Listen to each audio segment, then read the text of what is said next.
So by this point, I think we're all well aware of the tragic drought in new League lore recently. Supposedly, this is because Riot wants to focus on telling Runeterra's stories primarily through external media going forward, with shows like Arcane or the topic of today's video, Riot Forge. In case you somehow didn't know at this point, Riot has created a new sub-brand under its umbrella called Riot Forge, which partners with various other game companies, usually indies, to create games set in the world of Runeterra, starring its veritable cast of champions. At the time of this writing, we've gotten a turn-based RPG with the Ruin King, an action RPG with the Mage Seeker, and a rhythm game with Hextech Mayhem. We're getting a Metroidvania with Convergence very soon, and what looks to be a sort of puzzle adventure game with Song of Nunu. There's also the fighting game with Project L, but we don't really even have a proper name for that one yet, much less a clear idea on how much story content it'll have. If you hadn't noticed, it does seem like Riot Forge, so far, is trying to make each of its titles a new genre. While there's no rule saying that has to be the case, at least not as far as I'm aware, I was talking with a friend on Discord recently about some other genres we'd be interested in seeing Riot Forge tackle, and what characters or regions we think would be the best fits. Today, I want to tell you all about some of the ideas we came up with, as well as my potential pitches for them. Without any further delay, let us begin. If we're talking about a tactical RPG, I don't think there are many better fits than Noxus. They are the region that's all about waging war to expand their empire, after all. Of course, because of this, they're generally seen as the antagonists, and rightfully so.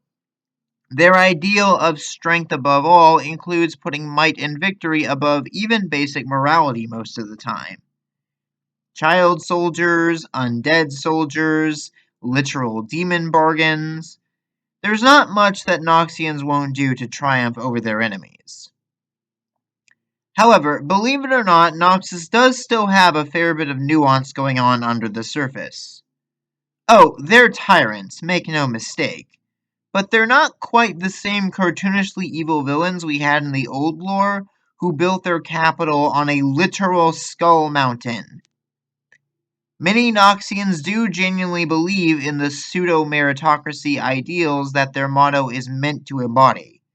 That power should be earned and one's birth need not dictate their station in life. I mean, we've already had a couple of TRPGs in the last few years that play around with this concept, so it could be genuinely interesting to see the game taking place from a Noxian perspective. Of course, that raises the question, who or what would they be fighting in this game? Demacia? Ionia? Shurima? The Freljord? Given that Noxus is constantly trying to expand its borders in all directions, I feel like any or even all of these options could work. Okay, well, maybe not Ionia, since that was when they really started embracing the war crimes, and I doubt too many players would be super jazzed commanding Noxian troops who bombard everyone with chemical weapons or send literal children out to fight. I think the safest options would either revolve around the Freljord campaign that sees them conquering Urtus, or potentially a civil war that breaks out as a result of Swain and LeBlanc fighting. Alternatively, you could maybe instead have Rel as the protagonist and introduce a series of characters to help in her rebellion, though that might feel a tad too similar to the Mage Seeker. Also, a Rel game probably wouldn't focus all that heavily on tactics, given her personality. There's a lot you could do here, though, but I think we can all agree that Noxus would be a prime candidate for a tactical RPG.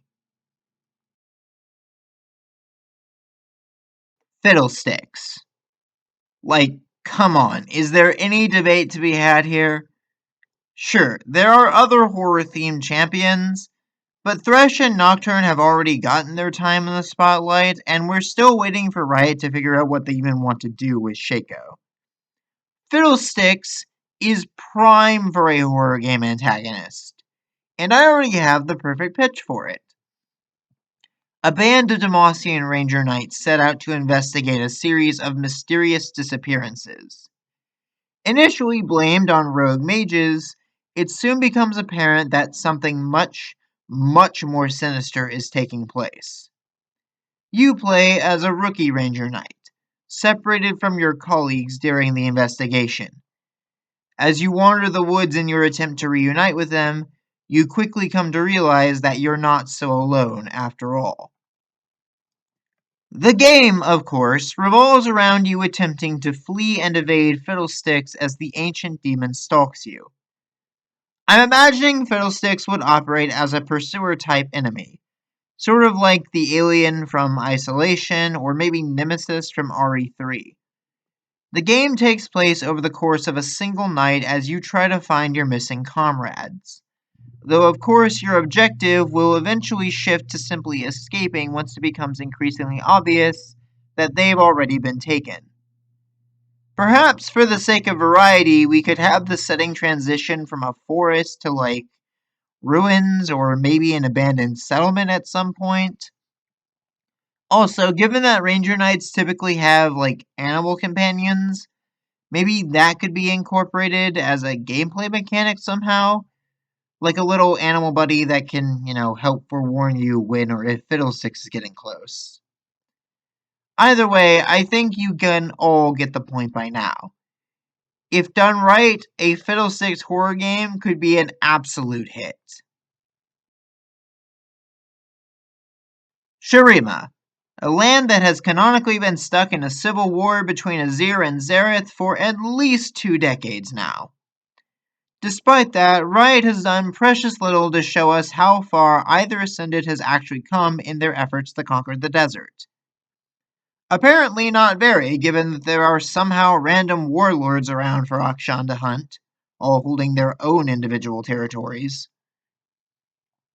I feel like there's a lot you can do with a game centered around Azir's efforts to rebuild his empire, especially if he has to contend with the likes of Xerath, the Void, and also Nox is holding the coast. It would also be a great opportunity to flesh him a little more out as a character, as Azir really isn't the noble or righteous figure that he makes himself out to be. He's a man with a messiah complex who thinks himself destined to lead the world to eternal prosperity, but he's really not afraid to make sacrifices in the name of Shurima's glory. Now, admittedly, I don't have a whole lot of personal experience with RTS games myself, though I am aware that titles in this genre don't typically tend to have much of a real ending per se. You generally just sort of keep going until you feel ready to put the game down, so having a proper narrative that actually concludes with this setup would understandably be rather difficult. Maybe you could have like a sort of completion meter that fills up as Azir remakes his empire from scratch, capping once you've reclaimed as much of Shurima as you reasonably can. Also, yes, I think setting the game right after Azir's resurrection and ascension would be the best way to go. It gives Riot an opportunity to finally resolve the questions of what actually happens immediately following the Descent into the Tomb trailer. Seriously, we jump straight from Xerath and Azir coming back to them already being at war, and it's never even made clear if the two have actually met yet in their ascended forms. A Shurima RTS would provide both the means of answering that question, as well as letting us see how Azir's empire slowly rises back into prominence. So right off the bat, let's address the elephant in the room. This is probably the least likely one to actually happen. Riot Forge operates primarily in the sphere of what you'd expect from indie titles, and Muso/Warrior style games are probably a bit too ambitious for that. Still, this is a list of hypotheticals, so let's just assume this would be possible because I really want to talk about this one. I realize that Ionia might seem like the best fit for this style of game due to its Asian influence, But if I were to choose a region that best fits the Muso gameplay formula, I'd actually say Targon feels like the best bet. I mean, really, who better than the aspects themselves to play as when mowing through hordes of generic enemies?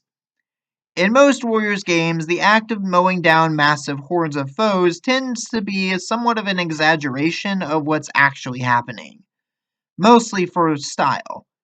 But the likes of Pantheon, Leona, or Diana could absolutely do that and probably remain fairly faithful to their actual canon power levels. Also, I just feel like the aspects would be the perfect fits for the flashy, over-the-top special moves these games are known for. You could have Zoe bombarding enemies with random stuff summoned from a dome of portals, or Kale raining down swords on her enemies as she grants herself a barrier. Maybe we could even get Bard, Soraka, and or Aphelios in on the action. As for the plot, I mean, there's already a war between the Sun and the Moon cults going on, so I don't think it would be too hard to envision how that might wind up getting the other Celestial characters roped into it. You'd have Diana and Aphelios fighting Solari soldiers, Leona trying to push back the Lunari, Atreus and his Rakor followers trying to beat some sense into both sides, and the other aspects just sort of leading their own respective cults into the chaos. Not totally sure how this would all conclude, honestly, but come on, you've got to admit the premise itself is at least pretty rad. So beat 'em ups are also not a genre I have a ton of experience with, but I felt like I had to share this one. I would love to see a game starring Set in this style. I imagine the plot would involve him going around Ionia, trying to find and recruit powerful fighters for his arena. Alternatively, if you wanted to have more stakes involved, maybe we could say that Set's mom has been kidnapped and he sets out on a quest to rescue her. Kidnapped by who? Noxians, the Order of Shadow, maybe even a new antagonist who wants to take over the arena or just settle a personal grudge for losing to the boss. I don't know, I just think it'd be a cool idea to see Set's relationship with his mother explored a bit more. Admittedly, there's a lot you can do with an Ionia-centered game, and a lot of characters you could focus on. Lilia's quest to restore good dreams, Zaya and Rakan trying to free the magics of Ionia, maybe even Yone hunting demons. Of course, you could make a game about the Noxian invasion of Ionia, but I feel almost like that's too obvious. Not that I wouldn't like to see that whole conflict expanded on more, but I personally would be a little more interested in a game that revolves around a single Ionian champion's quest without having to tie them directly back to the conflict with Noxus again. And yeah, if there's one Ionian character I'd love to see get more, well, love, it's Set.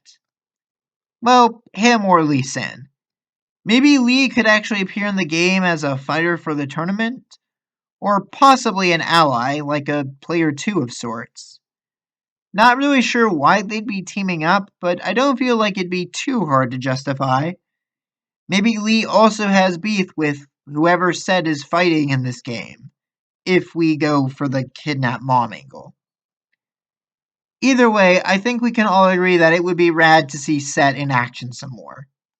There's a lot of Ionian champions who could use more time in the spotlight, and nearly all of them would be viable candidates for their own game, but Set is my personal pick, and a beat 'em up just feels like it would suit him perfectly. So there you have it, my picks for potential Riot Forge games. What did you all think? Do any of my pitches interest you, or would you rather see a different take on these concepts? Leave your thoughts and comments down below, and I'll see you all next time.